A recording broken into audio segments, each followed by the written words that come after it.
અરવલ્લી જિલ્લામાં તસ્કરોએ માજા મૂકી હોય એવો ઘાટ સર્જાયો છે।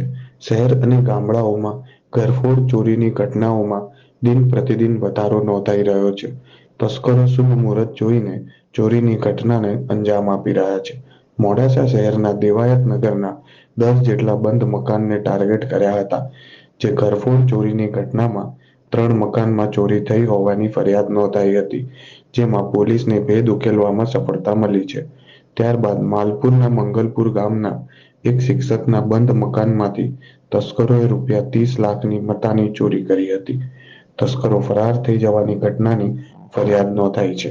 મેઘરજની એક મોબાઈલ શોપમાં 40 જેટલા મોબાઈલની ચોરીઓ જેવી અનેક ઘટનાઓને લઈને લોકોમાં ડર પેદા થયો છે।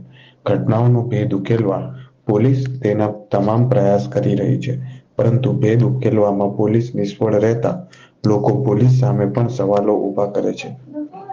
મંગલપુર ગામે ગત 15 જાન્યુઆરીના રોજ થયેલ ₹30 લાખના મતાની ચોરીની ઘટનાનો પોલીસ ભેદ ઉકેલી ન શકતા ગ્રામજનો મોટી સંખ્યામાં અરવલ્લી પોલીસ વડાને આવેદનપત્ર આપી ભેદ ઉકેલવા રજૂઆત કરી હતી। પોલીસ વડાએ ગ્રામજનોને વાત સાંભળી તટસ્થ પોલીસ કરવાની ખાતરી આપી હતી। રિપોર્ટર ગૌરીશંકર પટેલ, માલપુર, અરવલ્લી। રાઠોડ જયેન્દ્રસિંહ ઉમેશસિંહ, મંગળપુર।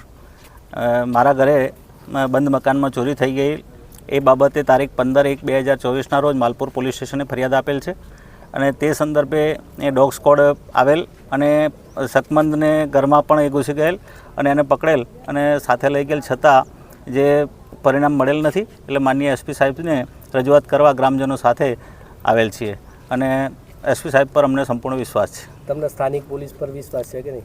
સ્થાનિક પોલીસ થોડીક નિષ્ક્રિય બની હોય એવું અમને લાગે છે, એટલા માટે સાહેબને વાત કરવા આવ્યા છીએ।